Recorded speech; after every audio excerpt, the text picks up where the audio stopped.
Cuando hablamos de Elena Poniatowska, nos referimos a una escritora que ha sabido interpretar como pocos al mundo y al país en que vivimos. Ha descrito personajes y situaciones en su entorno social de una manera magistral. Ustedes la conocen, pero para conocerla un poco más, les presento este trabajo que preparó Pedro Bejarano. Periodista, narradora y ensayista mexicana, Elena Poniatowska es una de las escritoras contemporáneas más reconocidas en nuestro México. De origen francés, Elenita vive aquí desde 1942, cuando por la Segunda Guerra Mundial su madre emigró al sur de Francia. Desde 1969 posee la nacionalidad mexicana. En su labor como escritora y periodista, Poniatowska ha retratado como pocos la realidad del país. Ha escrito sobre movimientos sociales y sobre diversos personajes del México contemporáneo. Con una amplia trayectoria literaria, Elena ha explorado casi todos los géneros literarios, desde la novela, la poesía y el ensayo hasta la crónica, pasando incluso por los cuentos para niños y las adaptaciones teatrales. Su trayectoria comienza en 1953 en el periódico Excelsior, para el cual publicaba una entrevista diaria que se enfocaba en describir al México de los años 50. 2 años después, en 1955, Elena compaginó su labor periodística con la literaria y publicó su primera novela, Lilus Kikus. Entre sus trabajos más importantes destacan sus crónicas sobre el movimiento estudiantil del 68, el terremoto de 1985 en la Ciudad de México o el conflicto de Chiapas en 1994. Son innumerables las publicaciones en las que ha participado, entre ellas Novedades, El Día, El Financiero, The News, Tabasco Hoy, La Jornada o El Nacional. Elena Poniatowska ha sido condecorada con varios de los reconocimientos más prestigiosos en el mundo de la literatura en español, tales como el Premio Javier Villaurrutia, el Premio Alfaguara de Novela, el Rómulo Gallegos y el Cervantes. La escritora mexicana también posee un premio literario que lleva su nombre, instaurado en 2007 por el gobierno de la capital mexicana, y ha sido condecorada como doctora honoris causa por universidades de todo el mundo. Más allá de reconocimientos, la obra de Elena ha sido destacada por su carácter activo, que incita al cambio e invita a una toma de conciencia sobre los desposeídos. No cabe duda que dentro de la escritora hay una mujer preocupada por la dolorosa realidad de su país. Agradecemos a Elena Poniatowska que nos acepte esta comunicación. Bienvenida, Elena. Muchas gracias. Gracias, Elena. Pues es una mujer que no importa lo que suceda, siempre continúa trabajando, incluso a sus muy bien llevados 88 años. Elena, ¿cómo estás viviendo la cuarentena? ¿Padeces el encierro o te ayuda como escritora para trabajar más y mejor? Bueno, escribir es un acto muy solitario, así que yo no ha cambiado tanto mi vida. Claro que extraño no ver a tanta gente que quiero, todo eso, pero pues mi vida no es muy distinta, puesto que estoy encerrada y he podido hacer algunas entrevistas por teléfono. Qué bueno, Elena. Recientemente publicaste tu última obra, que se llama El amante polaco. Entiendo que se trata de una obra muy personal, porque yo no lo he leído, pero lo que sé es que retomas la historia de la familia y del país de donde tú vienes. El último rey de Polonia, Estanislao II Augusto Poniatowski, y abordas también el tema de las guerras que terminaron con el reino de Polonia en el siglo XVIII. Elena, ¿por qué te decidiste escribir sobre este tema y por qué hasta este momento? Bueno, siempre he escrito sobre temas relacionados con México, como pues hasta no verte Jesús mío, que es la vida de una soldadera mexicana que siempre las maltrataban, les decían galletas de capitán, y sin ellas pues no hubiera habido Revolución Mexicana, puesto que ellas acompañaban a los soldados, incluso hasta tenían a su hijo en la trinchera, debajo de algún árbol, en fin, fueron muy extraordinarias y después dije, bueno, ya he escrito muchísimo sobre cosas de México, sobre mujeres de México, Lupe Marín, Frida Kahlo, Tina Modotti, aunque era italiana, pero de todos modos vivió aquí lo más importante de su vida creativa, puesto que fue una gran fotógrafa. Y entonces finalmente dije, bueno, pues voy a escribir para yo mismo aprender y saber de dónde vengo yo, de mis antepasados, y por eso me interesé hace 200 años en este rey, nacido en 1732, que fue el último rey de Polonia y que ahora han rescatado, porque él era un hombre muy, pues muy, por los polacos, en una época pues muy despreciado, porque por él o en su reinado, al final de su reinado, pues Polonia desapareció de la faz de la tierra durante 124 años, porque se la comieron Rusia, Austria y Prusia, ¿no? Los tres países. Claro. Le quitaron como un pastel unas rebanadas gigantescas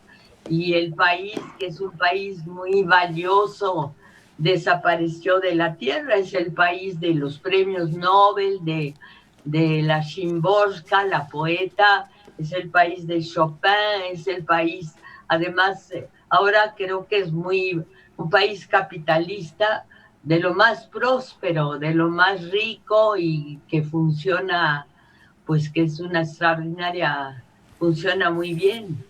Claro, maravilloso país, Polonia. Elena, repasemos un poco tu obra. A pesar de que este trabajo más reciente tuyo no se ha centrado en México, la mayor parte de tu obra, como lo decías hace un momento, sí se ha centrado en este país.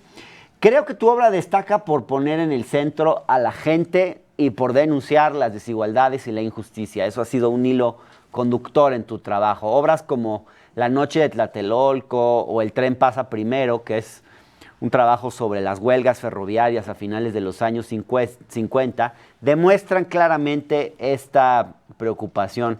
Elenita, ¿hubo dificultades para publicar estas obras en un momento político caracterizado por la censura y por el autoritarismo? En esa época, 1971, no había muchos escritores que se atrevieran a narrar hechos como la matanza de Tlatelolco.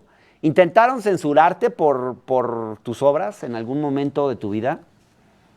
Bueno, sí, yo durante una época, nunca entendí por qué tuve a un coche estacionado frente a mi casa, No me digas. entonces cerrada el Pedregal 79 con 4 guaruras vestidos de caqui, todo era caqui, que estaban ahí como dormitando, y un día bajé y les pregunté que si querían un café, porque me compadecí de ellos, y rápidamente subieron la ventanilla y me miraron como si estuviera chiflada, lo cual tienen razón, pero en fin, y también, bueno, claro, no, pues sí tuve algunas llamadas, pero eso sobre todo con lo de López Obrador, me llamaban mucho a la medianoche, yo me asustaba mucho porque creía que era un problema familiar, algo así grave, y siempre era para decirme, lo que más me decían siempre era vieja puta, era para decirme que iban a venir por mí, y una vez me dijeron que bajara al jardín. Yo tengo un jardín pequeño en Chimalistá, allí en la calle San Sebastián, que bajara porque ahí había un ladrón, entonces prendí toda la casa, bajé en bata y todo, y no había nadie. Pero entonces sí, me entró la autocompasión, que es un horrible sentimiento, y ya me sentí en mi cama, me senté. Te perdimos, Elenita. Se interrumpió la comunicación, a ver si podemos recuperarla. Sí, claro. Elena, se interrumpió la conversación, pero nos estabas contando de que bajaste, que te habían dicho que había ladrones por ahí. Sí, me llamaban por teléfono. siempre, pero bueno, y te digo, ya ahora vivo totalmente en paz, no tengo ningún problema. También una vez le dieron un llegón a mi coche, pues cosas así, Ay, pues qué por gente. López Obrador. Elena, no podemos dejar fuera de esta plática tu libro Las Indómitas, porque es una obra que rinde tributo a muchas mujeres protagonistas de luchas sociales en México, como las mujeres de la Revolución, escritoras como Rosario Castellanos y activistas como Rosario Ibarra de Piedra, incluso Marta Lamas. Digamos, desde siempre también has puesto sobre la mesa el problema de la desigualdad de género, ¿no? A propósito de esto, yo quisiera preguntarte, ¿cómo estás leyendo el movimiento feminista actual? Ese que de alguna forma entró en una especie de pausa ahora que comenzó lo del COVID, pero ¿cómo lo has interpretado, pues? Bueno, yo creo, acabas de mencionar el nombre de Marta Lamas, que hizo una revista extraordinaria, Debate Feminista, que era casi un libro, y que ha seguido en las luchas sociales, en la protección de las prostitutas, en la protección de las mujeres de mi edad, de mi tercera edad, y que ha ayudado muchísimo a los institutos, con, por ejemplo, Nadine Gassman está el Instituto de la Mujer, María Consuelo Mejía estuvo en Católicas por el Derecho a Decidir, en fin, Marta Lamas es una decidida defensora del aborto y creo que pues su lucha ha sido una lucha que todos reconocen, en fin, toda la gente pensante y toda la Claro. gente que le preocupa la situación de la mujer en México.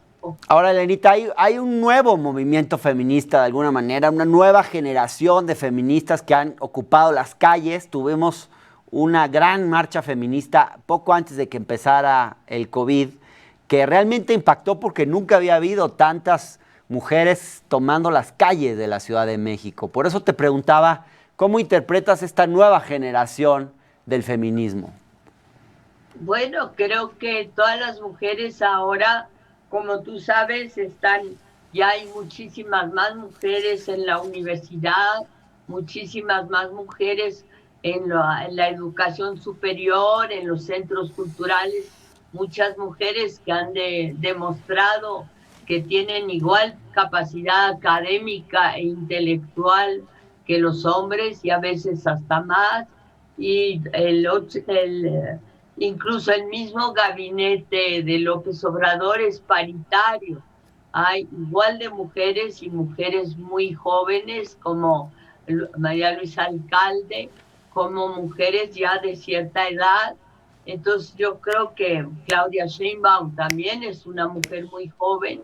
Entonces yo creo que sí, las mujeres han accedido al poder y son respetadas por ello, ¿no? Elenita, ¿me permitirías ir a un corte? Tengo que hacer un corte comercial, pero en un minuto estamos de vuelta, si me lo permites. Ya volvemos.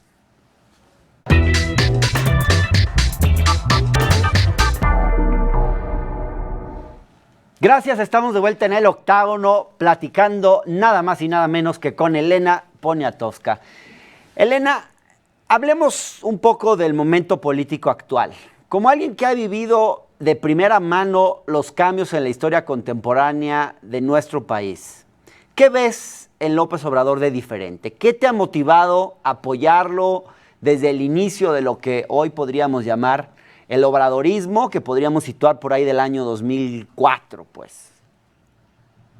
No, pues hace 1000 años que yo empecé, bueno, fácil 15 años que lo conozco. Yo lo conocí, creo, en Tabasco, cuando era gobernador Enrique González Pedrero y su esposa, que fue muy activa, una escritora, Julieta Campos, que hizo un libro muy importante que se llama ¿Qué hacemos con los pobres?, además de sus novelas y de su obra. Una gran amiga y una mujer muy inteligente, también directora o presidenta en un momento dado del PEN Club.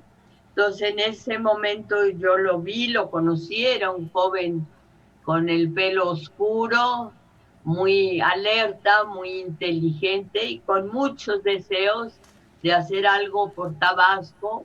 Él encabezó una marcha aquí al Distrito Federal y después pues ya vi también sus muchos deseos no solo por su estado, sino por todo el país. Entonces, desde entonces sentí gran simpatía y admiración por él y la sigo teniendo, es el mismo sentimiento el que me embarga. Claro, Elenita, ¿qué defectos le ves a López Obrador? ¿Te parece que es un hombre particularmente terco, por ejemplo, con lo bueno y con lo malo que esto puede implicar?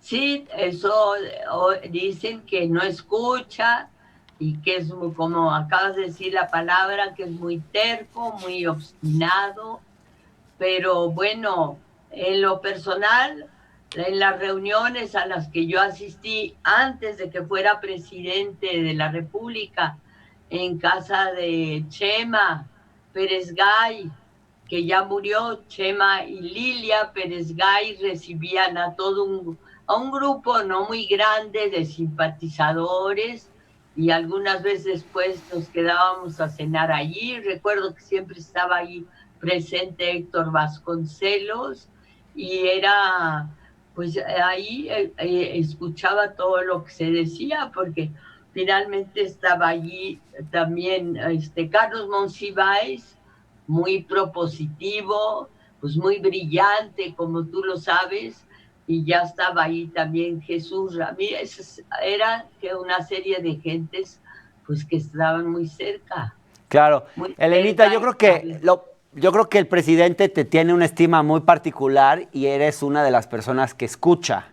Si lo tuvieras enfrente en este momento y pudieras hacerle y te pidiera algunos consejos, ¿qué le aconsejarías, Elenita?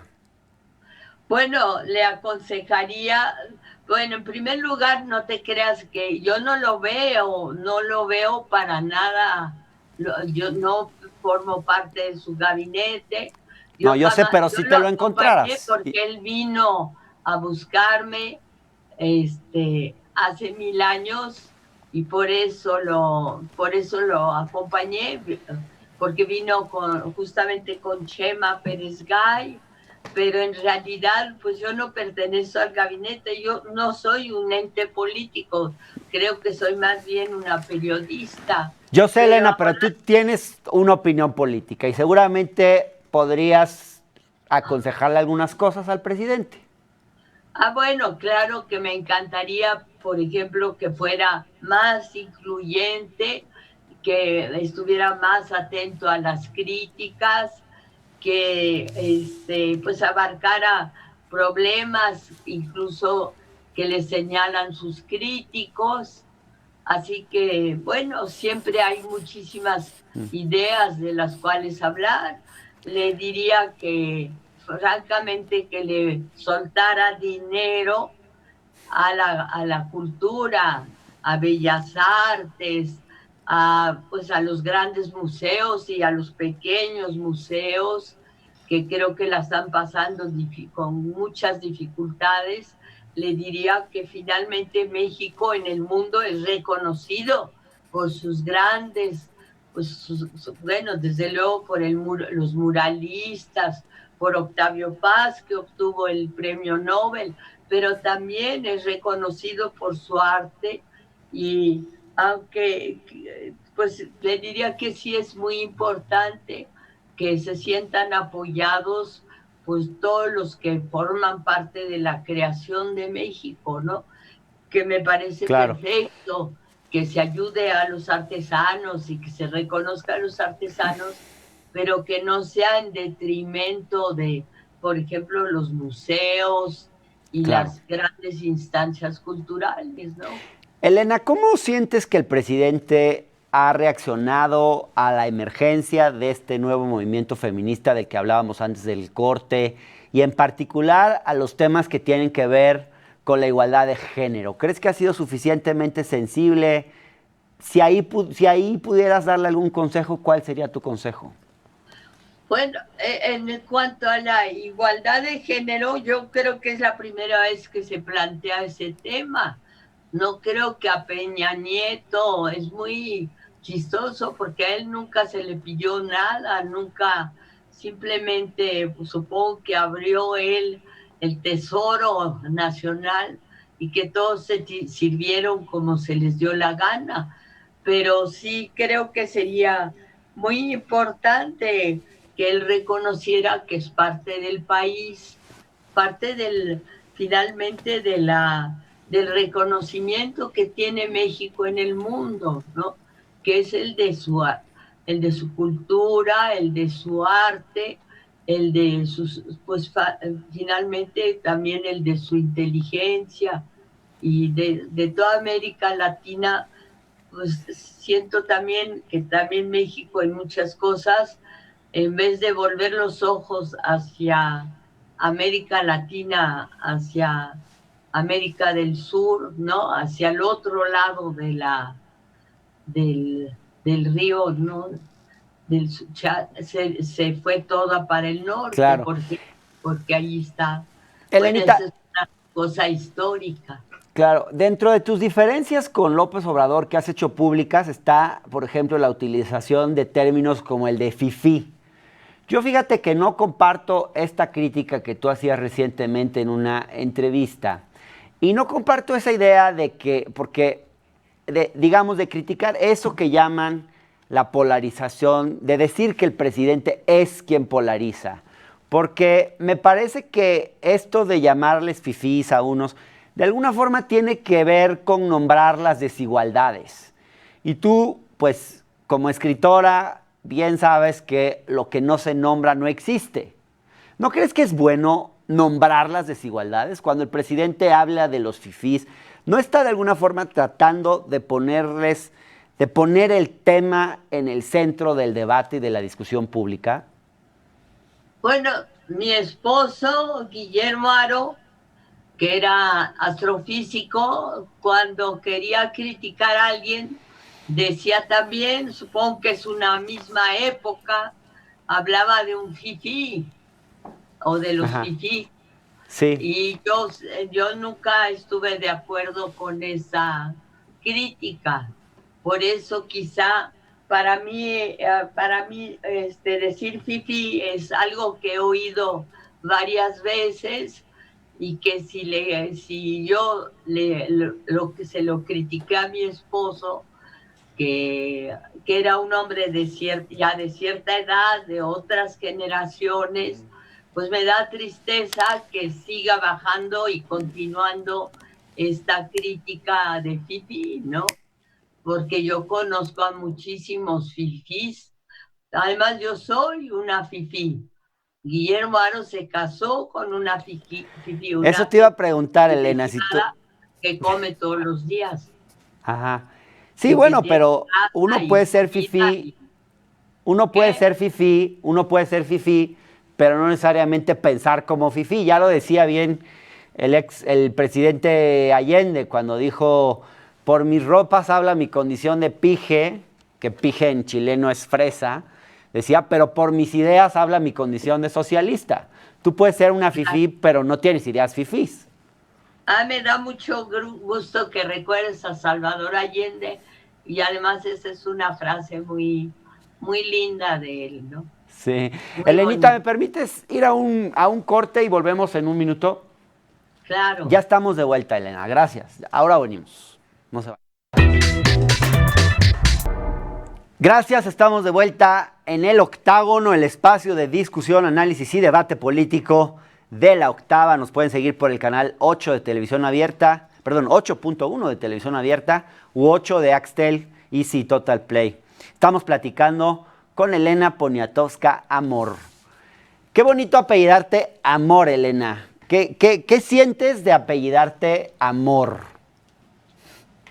Pues siento mucho gusto porque quise muchísimo a Carolina Amor de Fournier, que fue la madrina de mi hermano que murió a los 21 años, Jan Poniatowski, y además porque los Amor pues fueron hacendados, pero leí en el libro de John Womack sobre Emiliano Zapata que el Emanuel Amor había sido entre los hacendados pues la mejor persona, el que mejor trataba a sus peones.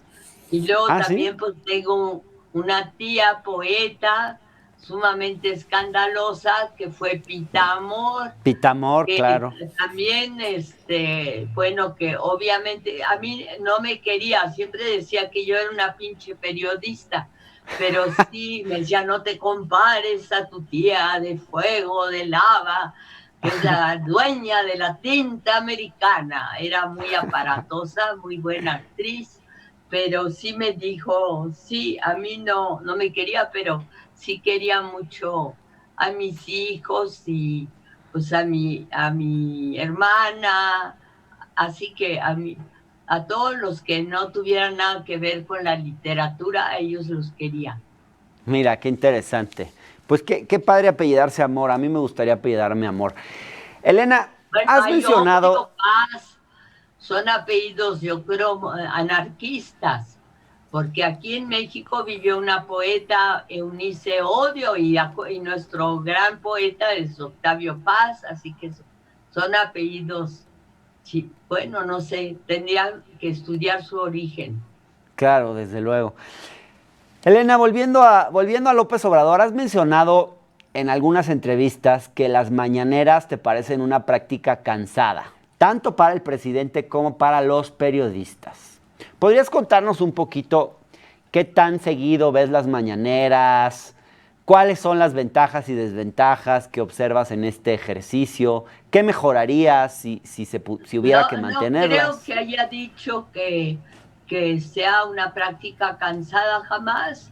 Me parece que es una continuación de lo que él hizo como gran alcalde de la ciudad y que es una forma de que él ha tenido y a la que para él es muy querida y es muy querida para muchos, aparecer ante periodistas que lo siguen y otros que van por primera vez, e incluso creo que han ido solo observadores que no preguntan, y es una comunicación y una fuente de información pues a todo el pueblo mexicano que tiene acceso a saber qué está sucediendo en el país. Además es una práctica novedosa que no se había hecho en México. En general nosotros no se tomaba tanto en cuenta al público como se toma ahora al público, y no solo al público, se puede llamar al pueblo, no se le tomaba en cuenta como se le toma ahora, ¿no? Desde luego, Elena, yo comparto que es un ejercicio nuevo, importante, que es un avance incluso en democracia, en deliberación pública, pero ¿no crees que el formato podría mejorarse para aprovechar mejor justamente ese ejercicio? A veces las conferencias son muy largas, los que preguntan muchas veces son los mismos. ¿Cómo ves esta parte? Bueno, para entrar ahí hay que estar acreditado, ¿no? Yo creo que el que mejor podría hablar de todo esto es el gran periodista Jorge Cepeda Patterson, que es crítico, pero es muy inteligente y es obvio que tiene simpatías con Andrés Manuel López Obrador o algunos analistas políticos que podrían de veras dar Claro. su opinión sobre esto. Yo solo te puedo decir que a mí me gusta porque es una comunicación que él tiene no desde hace 2 años, 3 años, sino desde hace 12 años con la gente y que él nunca la ha roto y que él quiere y que para él es importante. Yo creo que para quienes lo siguen también es muy importante. A quien habría que consultar sobre este tema es a Jesús Ramírez, su Claro. secretario, o a los secretarios de Estado. A lo mejor a Olga Sánchez Cordero no le gusta presentarse allí a las 7 u 8 de la mañana en fin, a lo mejor piensa que no, No, no sé. y habría A que mí discutir la también, comunicación me gusta. habría ¿Qué? que hablar también si los periodistas han sabido aprovechar bien ese espacio y esa oportunidad. Pero eso me lleva a la siguiente pregunta que te quería hacer, Elena. Como una persona que se formó en el periodismo y que además has ejercido ese noble oficio durante mucho tiempo, ¿cómo estás viendo el periodismo en la actualidad? ¿Hacia dónde crees que deberían ir las nuevas generaciones de periodistas? Tú además diriges una fundación sobre periodismo, entonces seguramente tienes mucho que decir sobre esto. La fundación que no dirijo, la dirige Felipe Aro Felipe. Poniatowski, mi hijo. Es simplemente para que todo mi material no se fuera a ir a Estados Unidos, y ahí se dan conferencias, se dan clases, lo que se pueda hacer se hace.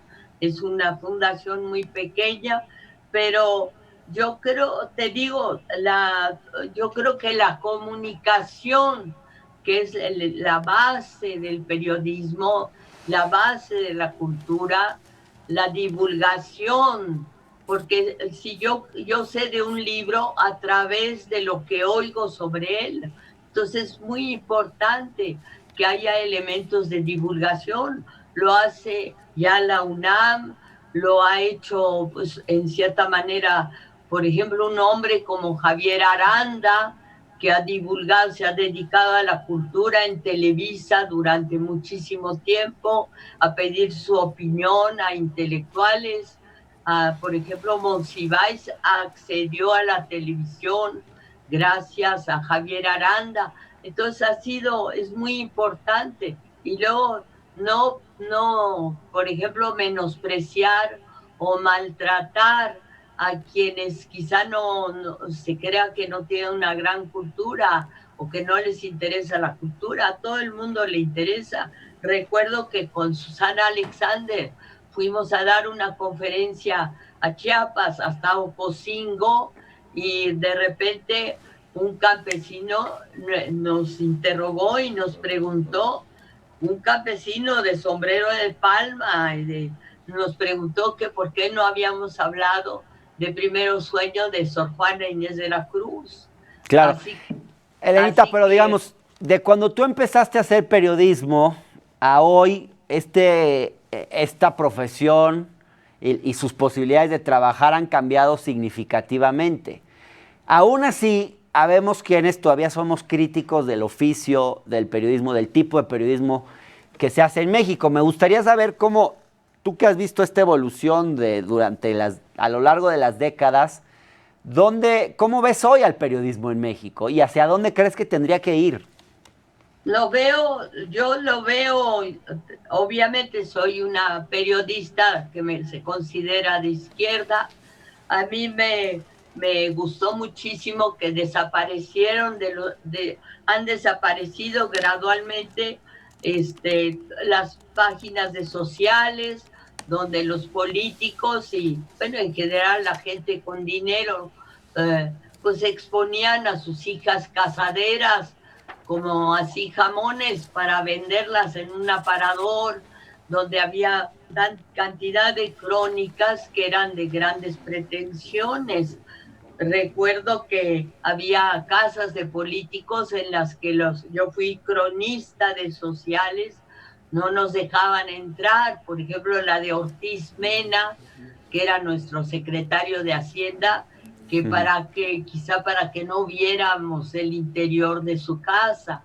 Entonces, pues acá las sociales, ahora en Excelsior desapareció gracias a una periodista hoy olvidada, Ana Cecilia Treviño Bambi, que dirigió durante años la sección de sociales y que fue de veras una innovadora, casada con Alberto Gironella. Ella le dio muchísimo énfasis a lo que es el arte, a las exposiciones, a las galerías de arte y también a escritores, cosa que antes no sucedía, y poco a poco fue quitando novias para meter, pues, obviamente a Frida Kahlo y a muchísimas personas que no habían tenido acceso a ningún tipo de publicidad.